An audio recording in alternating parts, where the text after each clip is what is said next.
Welcome back. سب سے پہلے خبر یہ ہے کہ پاکستان ہر قسم کی دہشت گردی کی مذمت کرتا ہے۔ بھارتی جارحانہ اقدامات کے خلاف قومی اسمبلی میں قرارداد منظور۔ پاکستان کا پانی روکا گیا تو یہ اعلان جنگ ہوگا، قرارداد کا یہ متن ہے۔ اسپیکر قومی اسمبلی سردار ایاز صادق کی زیر صدارت جاری قومی اسمبلی اجلاس میں مذکورہ قرارداد وزیر پارلیمانی امور طارق فضل چودھری نے پیش کی۔ قرارداد کے متن کے مطابق پاکستان ہر قسم کی دہشت گردی کی مذمت کرتا ہے۔ پاکستان کا پانی روکا گیا تو یہ اعلان جنگ ہوگا۔ بھارت مختلف ملکوں میں اسپانسر دہشت گردی میں ملوث ہے۔ کشمیری حق کے خود ارادیت کے حصول کے لیے جدوجہد کر رہی ہیں۔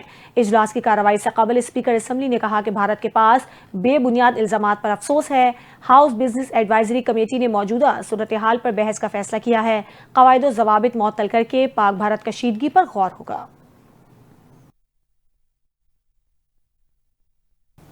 Army chief general Syed Asim Munir نے کہا ہے کہ بلوچ شناخت کے نام پر بدامنی پھیلانے والے دہشت گرد دراصل بلوچ قوم کی عزت و وقار پر دھبا ہیں۔ ISPR کے مطابق آرمی چیف نے یہ بات جنرل ہیڈ کوارٹرز میں نیشنل ورکشاپ بلوچستان کے 15ویں سیشن کے شرکاء سے گفتگو کرتے ہوئے کہی۔ ISPR کے مطابق ورکشاپ میں بلوچستان سے تعلق رکھنے والے پارلیمنٹیرینز، بیوروکریٹس، سول سوسائٹی، ماہرین تعلیم اور میڈیا نمائندے شامل تھے۔ اس موقع پر آرمی چیف نے بلوچستان میں جاری ترقیاتی منصوبوں پر روشنی ڈالتے ہوئے کہا کہ حکومت کی مسلسل کوششیں اور ابھرتے نتائج گمراہ کن پروپیگنڈے کا بہترین جواب ہیں۔ انہوں نے سول سوسائٹی کے کردار کو سراہتے ہوئے کہا، نوجوانوں میں شعور اجاگر کرنے کے لیے ان کی شراکت بہت اہم ہے۔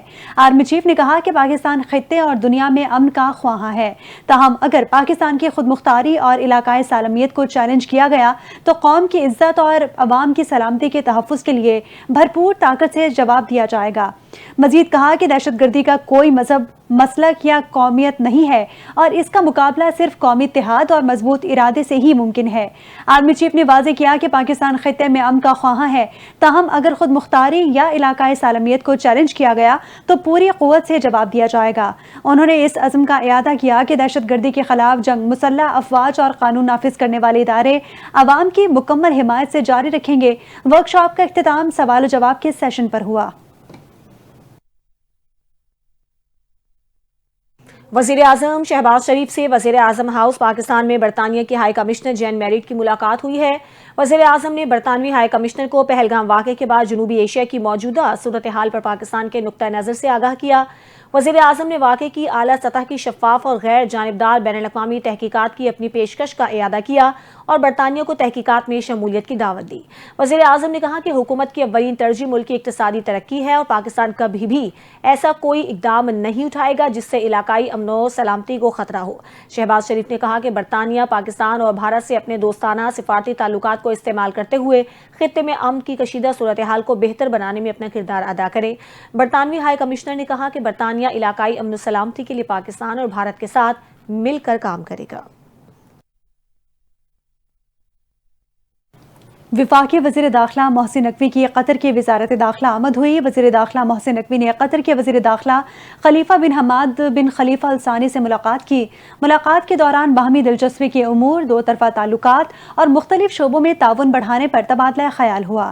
وزیر داخلہ محسن نقوی نے علاقائی صورتحال پر قطر کے وزیر داخلہ کو بریف کیا۔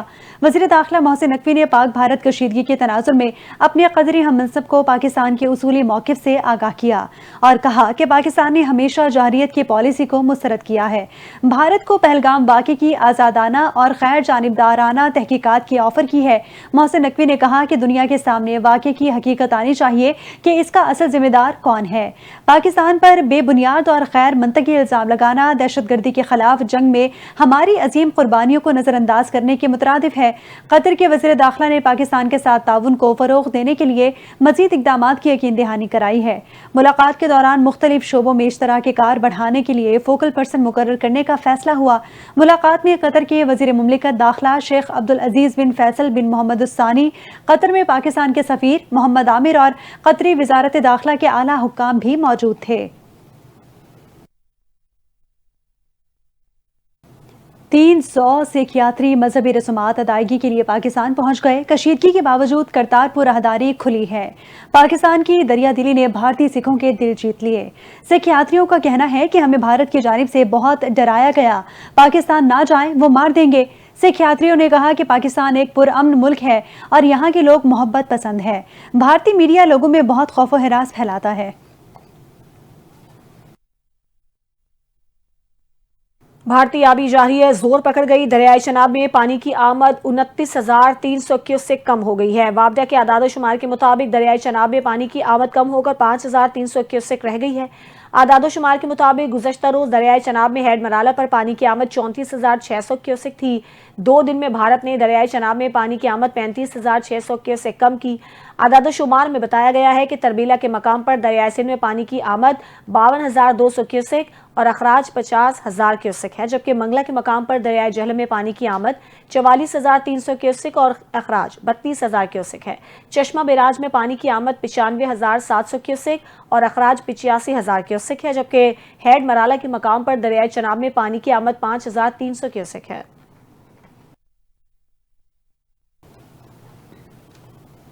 ایران کے وزیر خارجہ عباس عراقچی کی اسحاق ڈار سے ملاقات ہوئی۔ دونوں وزرائے خارجہ نے خطے کی صورتحال، بین الاقوامی پیش رفت پر تبادلہ خیال کیا۔ ترجمان دفتر خارجہ کے مطابق اسحاق ڈار نے بھارتی اقدامات سے جنوبی ایشیا میں موجودہ کشیدگی پر پاکستان کے شدید تحفظات کا اظہار کیا۔ اسحاق ڈار نے ہندوستان کی جانب سے پاکستان کو ملوث کرنے کی کوشش کو مسترد کیا۔ اسحاق ڈار کا پہلگام واقعے کی شفاف اور غیر جانبدارانہ تحقیقات کے مطالبے کا اعادہ۔ ترجمان دفتر خارجہ کے مطابق عباس عراقچی آج صدر وزیر اعظم سے بھی ملاقات کریں گے۔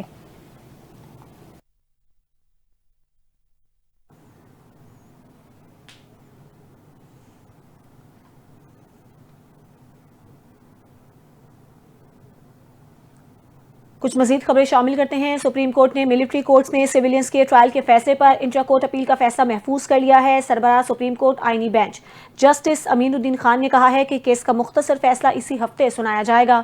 سپریم کورٹ کے جسٹس امین الدین خان کی سربراہی میں 7 رکنی آئینی بینچ نے سماعت کی، جس کے دوران اٹارنی جنرل منصور آوان نے دلائل دیے۔ سماعت کے دوران اٹارنی جنرل نے کہا کہ 9 مئی کو دن 3 بجے سے شام 7 بجے تک 4 گھنٹوں میں 39 فوجی تنصیبات پر حملے ہوئے۔ 23 فوجی تنصیبات پر پنجاب میں، 8 کے پی میں، سندھ میں 1 فوجی تنصیب پر حملہ ہوا۔ 9 مئی کا پورا واقعہ منظم تیاری کے ساتھ کیا گیا۔ اٹارنی جنرل نے دلائل دیتے ہوئے کہا کہ 9 مئی کو ری ایکشن میں بھی اگر یہ ہوا تو اس کی اجازت نہیں دی جا سکتی۔ ہمارا ملک ایک عام ملک نہیں ہے، جغرافی کی وجہ سے ہمیں کافی خطرات کا سامنا رہتا ہے۔ اٹارنی جنرل نے عدالت کو بتایا کہ جناح ہاؤس حملے میں غفلت برتنے پر فوج نے محکمانہ کارروائی بھی کی اور 3 اعلیٰ افسران کو بغیر پینشن اور مراد ریٹائر کیا گیا۔ بغیر پینشن ریٹائر ہونے والوں میں 1 lieutenant general, 1 brigadier, lieutenant colonel شامل ہیں۔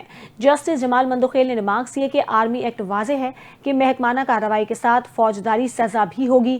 اٹارنی جنرل نے کہا کہ تحمل کا مظاہرہ کرنے والے افسران کے خلاف کارروائی کی گئی۔ وزیر اعلیٰ پنجاب مریم نواز کی لاہور میں جرائم میں کمی پر لاہور پولیس کو شاباش۔ مریم نواز سے I G C C P O Lahore, D I G operations, D I G investigation اور پولیس ٹیم نے ملاقات کی۔ وزیر اعلیٰ پنجاب نے کرائم ریٹنگ میں کمی پر پولیس کی کاوشوں کو سراہا۔ لاہور میں جرائم میں کمی کو خوش آئند قرار دیا۔ مریم نواز نے کہا کہ ہر شہری کے جان و مال کا تحفظ ریاست کی ذمہ داری ہے۔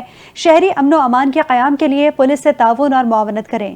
رینکنگ متعارف کرانے سے لاہور سمیت دیگر شہروں میں کرائم کی شرح میں کمی آ رہی ہے۔ کرائم کا گراف نیچے آنا شاندار پولیسنگ کا نتیجہ ہے۔ مریم نواز نے مزید کہا کہ لاہور پولیس آپریشن ونگ کی کارکردگی کی بنیاد پر کرائم انڈیکس میں لندن اور نیو یارک سے محفوظ شہر قرار دیا جانا اہم سنگ میل ہے۔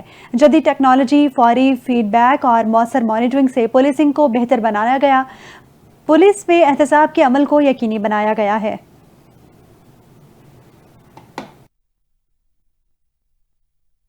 اور اب آپ کو بتائیں کہ پاکستان کی درخواست پر اقوام متحدہ کی سلامتی کونسل کا ہنگامی اجلاس طلب کر لیا گیا۔ پاکستان اقوام عالم کو بھارت کی اشتعال انگیزی اور خطے میں امن کو لاحق خطرات سے آگاہ کرے گا۔ اجلاس میں اقوام متحدہ میں پاکستان کے مستقل مندوب عاصم افتخار بھارتی جارحیت پر بریفنگ دیں گے۔ پاکستانی مندوب نے تصدیق کی ہے کہ نائب وزیر اعظم اور وزیر خارجہ اسحاق ڈار کی ہدایت پر سلامتی کونسل کی صدارت کو اجلاس بلانے کی باضابطہ اطلاع دی گئی تھی۔ عاصم افتخار نے کہا کہ ہم اس ہدایات کے مطابق کام کر رہے ہیں۔ اپیلیں جب سسٹم میں آتی ہیں تو ان کا اثر عالمی نظام پر پڑتا ہے۔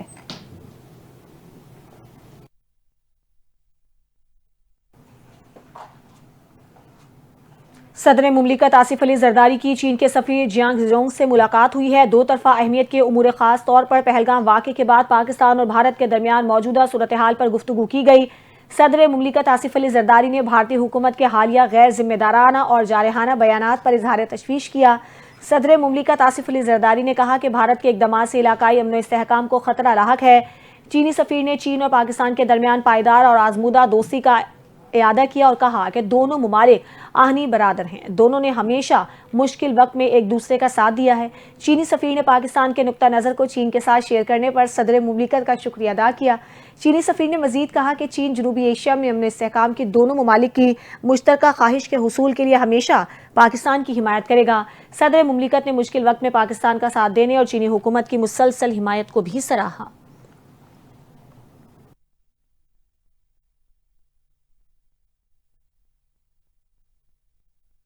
اسی کے ساتھ ہی نیوز بلیٹن سے فی الوقت اتنا ہی۔ مزید خبروں اور اپڈیٹس کے لیے آپ NTA نیوز کے ساتھ رہیے۔